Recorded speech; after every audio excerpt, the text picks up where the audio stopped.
menjaga jarak dan Rapat Koordinasi Nasional Penanggulangan Bencana 2021 berlangsung selama 4 hari, dimulai dari 4 hingga 5 Maret dan dilanjutkan hari ini, dari 9 Maret hingga 10 Maret 2021 di Gedung Graha BNPB.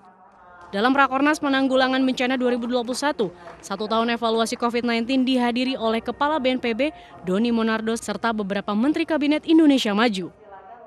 Evaluasi menyangkut pembelajaran selama 1 tahun terakhir dalam menanggulangi bencana pandemi COVID-19, baik di bidang kesehatan, bidang perekonomian, hingga bidang bantuan untuk masyarakat yang terdampak COVID-19. Pelajaran yang paling penting adalah setiap selesai libur panjang, terjadi peningkatan kasus aktif. Kemudian diimbangi lagi dengan bertambahnya perawatan pasien di rumah sakit sehingga bornya menjadi meningkat. Kemudian paralel dengan angka kematian dan juga termasuk tenaga medis khususnya para dokter dan para perawat. Nah, dari pengalaman yang sudah kita alami selama 1 tahun terakhir ini, maka ke depan seluruh aktivitas liburan panjang ini kita harapkan bisa dibatasi semaksimal mungkin.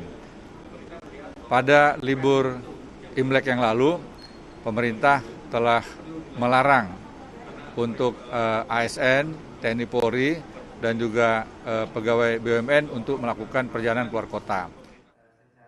Acara pada sesi kedua dihadiri beberapa kepala daerah dari stakeholder lainnya yang ikut menangani pandemi COVID-19 di Indonesia. Dari Jakarta, Mahathir Muhammad, Bayu Lela, Wildan Aulia, iNews melaporkan.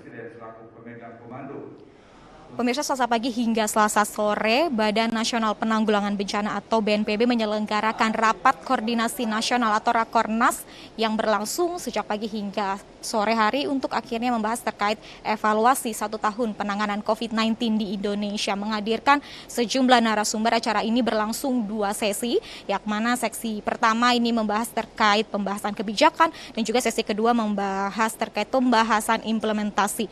Dan dapat kami informasikan ada sejumlah pemateri yang hadir, di mana diantaranya adalah Ketua Satgas Penanganan COVID-19 Doni Monardo dan juga Dr. Tugas Ratmono selaku Koordinator Rumah Sakit Darurat Wisma Atlet COVID-19 dan sejumlah menteri di bidang terkait, di mana pada pagi hingga sore ini pembahasan terkait evaluasi penanganan COVID-19 dari sejumlah bidang, mulai dari bidang kesehatan, bidang perekonomian, hingga bidang bantuan untuk masyarakat yang terdampak COVID-19 ini. Acara ini akan berlangsung selama 2 hari hingga 10 Maret esok.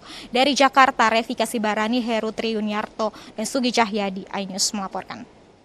Kasus COVID-19 di Indonesia terus bertambah. Hingga siang tadi masih tercatat jumlah penambahan sebanyak 6.389 kasus baru di Indonesia. Berdasarkan data Satgas Penanganan COVID-19, hari ini tercatat 1.392.945 kasus terkonfirmasi, 1.210.877 sembuh, sementara total yang meninggal dunia mencapai 37.757. Pemirsa, Badan Pengawas Obat dan Makanan atau BPOM menerbitkan izin penggunaan darurat vaksin AstraZeneca. Ya, lebih dari 1 juta vaksin Astra tiba di Indonesia dari hari kemarin. Dan informasi ini akan menutup perjumpaan kita dalam iNews sore hari ini. Saya Fandi Hasib. Dan saya Stefani Patricia. Terima kasih atas kebersamaan Anda. Selamat sore dan sampai jumpa.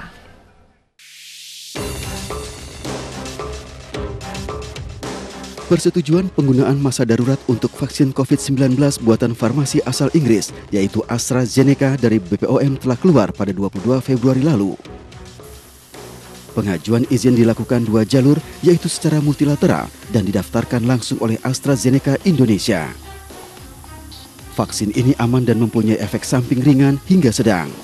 Dari beberapa kali uji klinik, reaksi lokal seperti nyeri, kemerahan, gatal, dan pembengkakan serta reaksi sistemik